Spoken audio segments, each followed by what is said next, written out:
Assalamualaikum warahmatullahi wabarakatuh. Selamat pagi anak-anak, bagaimana kabarnya? Mudah-mudahan kita semua ada dalam keadaan sehat walafiat dan ada dalam lindungannya.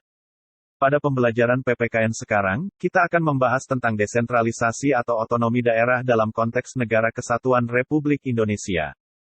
Berikut merupakan faktor-faktor yang melatar belakangi otonomi yang diselenggarakan di Negara Kesatuan Republik Indonesia.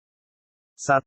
Keragaman bangsa Indonesia dengan karakteristik masing-masing masyarakat membutuhkan penanganan yang berbeda. 2. Wilayah Indonesia yang berupa kepulauan luas dengan segala kondisi yang berbeda memerlukan cara penyelenggaraan yang sesuai dengan keadaan dan sifat dari berbagai wilayah.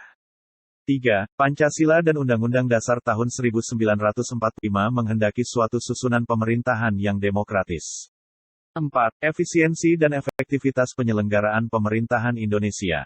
Berikutnya, kita akan membahas tentang desentralisasi. Desentralisasi adalah penyerahan wewenang pemerintahan oleh pemerintah pusat kepada daerah otonom untuk mengatur dan mengurus urusan pemerintahannya dalam sistem Negara Kesatuan Republik Indonesia. Dalam praktiknya, desentralisasi sebagai suatu sistem penyelenggaraan pemerintah daerah memiliki beberapa kelebihan dan kelemahan. Kelebihan desentralisasi, diantaranya sebagai berikut. 1. Struktur organisasi yang didesentralisasikan merupakan pendelegasian wewenang untuk memperingan manajemen pemerintah pusat. 2. Mengurangi bertumpuknya pekerjaan di pemerintah pusat. 3. Dalam menghadapi permasalahan yang amat mendesak, pemerintah daerah tidak perlu menunggu instruksi dari pusat. 4. Hubungan yang harmonis dapat ditingkatkan dan dapat lebih dioptimalkan gairah kerja antara pemerintah pusat dan daerah. 5. Peningkatan efisiensi dalam segala hal, khususnya penyelenggara pemerintahan, baik pemerintah pusat maupun pemerintah daerah. 6. Bagi organisasi yang besar dapat memperoleh manfaat dari keadaan di tempat masing-masing. 7. Sebelum rencana dapat diterapkan secara keseluruhan, maka pada awalnya dapat diterapkan dalam satu bagian tertentu terlebih dahulu sehingga rencana dapat diubah. 8. Risiko yang mencakup kerugian dalam bidang kepegawaian, fasilitas, dan organisasi dapat terbagi-bagi. 9. Dapat diadakan pembedaan dan pengkhususan yang berguna bagi kepentingan-kepentingan tertentu. 10. Desentralisasi secara psikologis dapat memberikan kepuasan bagi daerah karena sifatnya yang langsung. Adapun kelemahan desentralisasi, diantaranya sebagai berikut. 1. Besarnya badan-badan struktural pemerintahan yang membuat struktur pemerintahan bertambah kompleks yang berimplikasi pada lemahnya koordinasi. 2. Keseimbangan dan kesesuaian antara bermacam-macam kepentingan daerah dapat lebih mudah terganggu. 3. Desentralisasi teritorial mendorong timbulnya paham kedaerahan. 4. Keputusan yang diambil memerlukan waktu yang lama karena memerlukan perundingan yang bertele-tele. 5. Desentralisasi memerlukan biaya yang besar dan sulit untuk memperoleh keseragaman dan kesederhanaan. Selanjutnya, kita akan membahas tentang otonomi daerah. Otonomi daerah adalah hak, wewenang, dan kewajiban daerah otonom untuk mengatur dan mengurus sendiri urusan pemerintahan dan kepentingan masyarakat setempat dalam sistem Negara Kesatuan Republik Indonesia. Negara Republik Indonesia sebagai negara kesatuan menganut asas desentralisasi dalam penyelenggaraan pemerintahan, dengan memberikan kesempatan dan keleluasaan kepada daerah untuk menyelenggarakan otonomi daerah. Pelaksanaan otonomi daerah di Indonesia diselenggarakan dalam rangka memperbaiki kesejahteraan rakyat. Pengembangan suatu daerah dapat disesuaikan oleh pemerintah daerah dengan memperhatikan potensi dan kekhasan daerah masing-masing. Hal ini merupakan kesempatan yang sangat baik bagi pemerintah daerah untuk membuktikan kemampuannya dalam melaksanakan kewenangan yang menjadi hak daerah.